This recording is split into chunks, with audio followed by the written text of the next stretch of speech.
UP के बदलापुर से BJP विधायक रमेश मिश्रा ने बड़ा दावा किया। विधायक रमेश मिश्रा ने कहा कि इस समय जैसी स्थिति है उस हिसाब से 2027 में हमारी पार्टी यानी कि बीजेपी की सरकार नहीं बनेगी। रमेश मिश्रा का बयान सामने आते ही विपक्षी दलों को बीजेपी पर हमला करने का एक बड़ा मौका मिल गया।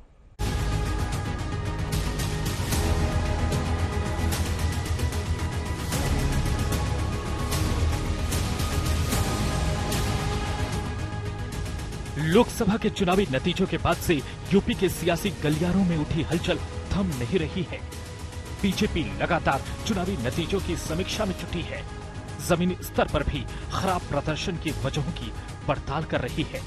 लेकिन इन कोशिशों के बीच अब बीजेपी के ही कुछ नेताओं के तेवर तल्ख हो रहे हैं, जो यूपी में पार्टी के सामने नई चुनौती खड़ी कर रहे हैं। ताजा बयान है यूपी के जौनपुर की बदलापुर सीट से बीजेपी विधायक रमेश मिश्रा का, जिन्होंने वीडियो जारी कर साफ शब्दों में प्रदेश में पार्टी की स्थिति को खराब बताया और ऐसी स्थिति में विधानसभा चुनाव में पार्टी की जीत को मुश्किल बताया। जैसा कि मैं समझता हूं कि आज की डेट में जो स्थिति परिस्थिति है, जिस तरीके से पीडीए की बात चल रही है और जिस तरीके से समाजवादी पार्टी ने व्यापक भ्रामक स्थिति आम जनमानस में पैदा कर रखी है, उस हिसाब से अगर मैं देखूं तो भारतीय जनता पार्टी की आज की डेट में हमारी स्थिति अच्छी नहीं है। स्थिति अच्छी हो सकती है, उसके लिए मैं समझता हूं केंद्रीय नेतृत्व को बड़े निर्णय लेने पड़ेंगे।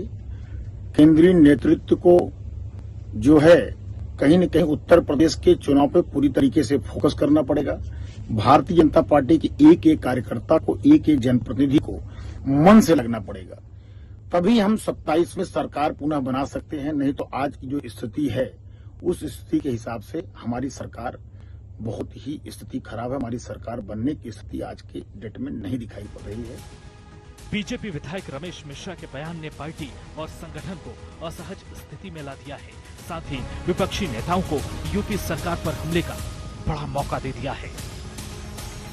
रमेश मिश्रा जी कह रहे हैं कि पीडीए भाजपा को हरा देगा, तो क्या झूठ है।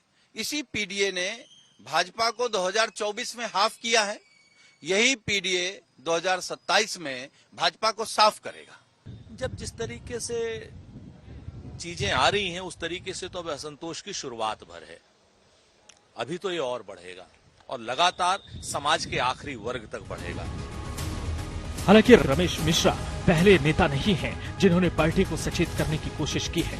इससे पहले यूपी सरकार के पूर्व मंत्री राजेंद्र प्रताप सिंह उर्फ मोती सिंह भी भरे मंच से थानों दफ्तरों में भ्रष्टाचार का मुद्दा उठा चुके हैं। हमें ये कहने में संकोच भी नहीं, मेरे 42 वर्ष के राजनीतिक जीवन में तहसील और थाने का ऐसा भ्रष्टाचार न सोच सकते थे न देख सकते थे, वो अकल्पनीय। अब बीजेपी नेताओं के ऐसे बयानों के आधार पर विपक्षी यूपी सरकार को घेरने में लगे हैं। तो मुझे लगता है भगवान प्रभु राम ने उनको सद्बुद्धि दे दी है कि उत्तर प्रदेश का सच बोलो। उत्तर प्रदेश का सच यही है कि उत्तर प्रदेश में थाना हो, कचहरी हो, तहसील हो, अस्पताल हो या और कोई सरकारी दफ्तर हो, बिना पैसे के कोई आपकी सुनवाई नहीं कर रहा है। यही बात समाजवादी पार्टी के नेता माननीय अखिलेश यादव जी कब से बोल रहे हैं कि भारतीय जनता पार्टी उत्तर प्रदेश के इतिहास में सबसे भ्रष्ट सरकार है। देखिए, कहते हैं ना कि अब तो ये स्पष्ट है भाजपा सरकार भ्रष्ट है। भारतीय जनता पार्टी की सरकार अब भारतीय जनता पार्टी के वरिष्ठ नेताओं, मोती सिंह जैसे वरिष्ठतम नेताओं द्वारा सर्टिफाइड भ्रष्ट है। पिछले 70 सालों में ऐसी भ्रष्टतम सरकार कभी नहीं आई जिसको उनके खुद के वरिष्ठ नेता कहते हो कि ये भ्रष्ट सरकार है। थाने में, कोर्ट में, कचहरी में, हर जगह पर रेट बंधे हैं। ये मैं नहीं कह रहा हूं, मोती सिंह जी कह रहे हैं। लोकसभा चुनाव में यूपी में बीजेपी का प्रदर्शन अच्छा नहीं रहा और प्रदेश की 80 सीटों में एनडीए 36 सीटें ही जीत सका। उधर यूपी के 43 सीटों पर जीत के बाद विपक्षी दल जबरदस्त उत्साह में हैं। बीजेपी नेताओं के ऐसे बयानों को अखिलेश यादव पीडीए वाले दांव का असर बता रहे हैं। आने वाले चुनावों में भी बीजेपी की हार का दावा कर रहे हैं।